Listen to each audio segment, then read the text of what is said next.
All those incredible, delicious smelling aromas coming from the kitchen make many of us hungry ahead of time. So I'm going to give you a little treat that will sort of get you ready, sort of a sweet appetizer, but it's also one of my very all-time favorite chocolate chip oatmeal cookies. I like oatmeal cookies, I like chocolate chip cookies, so combine the two together, you have a wonderful treat that you can do ahead of time, freeze if you want to, package them up, give them as gifts, but this is the recipe. Starting with real butter, then you're going to add 1 whole egg, and most recipes that call for vanilla flavoring, I have found a trick of the trade is to double that vanilla. You really cannot have too much vanilla if it's just called for a teaspoon. So I've doubled the vanilla recipe ingredient into the bowl that I've got butter and sugar. Next we're adding granulated sugar, flour, soda, a little bit of salt, very little. Then we're adding brown sugar. So far we've mixed absolutely nothing. Now we're adding pecans. You could have added walnuts if you wanted to.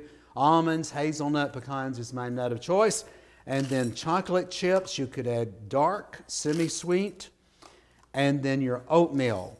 Now folks, everything has been put in that order into this bowl, of which we will get in with our hands and mix them up using your fingers. Just put them all together. Then you'll put them on a seal pad or a nonstick baking sheet. Here's the finished product that's come right out of the oven. I've chosen a stacker here to put them on. See how wonderfully big, dark, delicious they are, rich with flavor because they're oatmeal and chocolate chips. Then maybe like the Kitchen Store and More has this incredible basket. Display them. It looks much better than just laying out there. Do something with one of your favorite dishes. This basket came from Kitchen Store and More.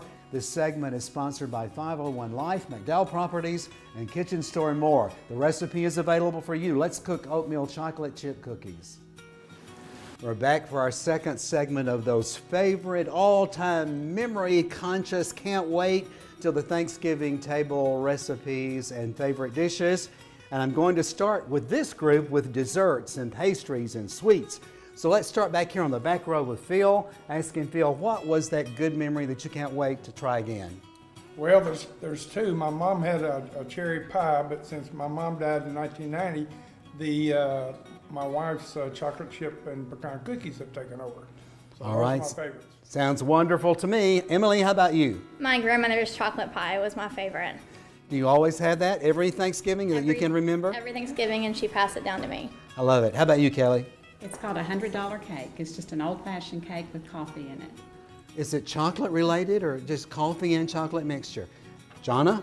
Mine is the hummingbird cake. It was my grandmother's, and it's a tradition every year, chock full of coconut, pecans, and pineapples, cream cheese frosting. Sounds amazing. How about you? Well, 39 years ago when I got married, I started making a pumpkin roll. And I would make it every Thanksgiving, pass it down. It's delicious with cream cheese and nuts. Now, is that in a roulade sort of pan and rolled up and cooled down? And then, yeah, I'm impressed. And will you do that again this year? Well, maybe. I'll try to. And you'll try to. All right, great. And Pam? Oh gosh, Don, I want a warm piece of pecan pie with a big scoop of vanilla ice cream. That's Thanksgiving.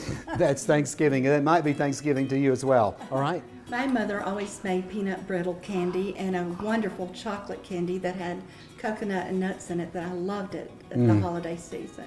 This is our first candy memory. That's kind of interesting because that's affected by weather and lots of other things. So good for you. Will you have it again this year? Absolutely. Wonderful. I would have to say pumpkin pie with a really good whipped cream, fresh whipped cream, made at home. Scoop of that on top. It's always really good. You notice she said real whipped cream. I like that too. Nothing is better. Does not all of this sound delicious? I think we're going to have a great meal. Sounds great to me. This segment has been sponsored by the Kitchen Store and More, Pam McDowell Properties, and 501 Life.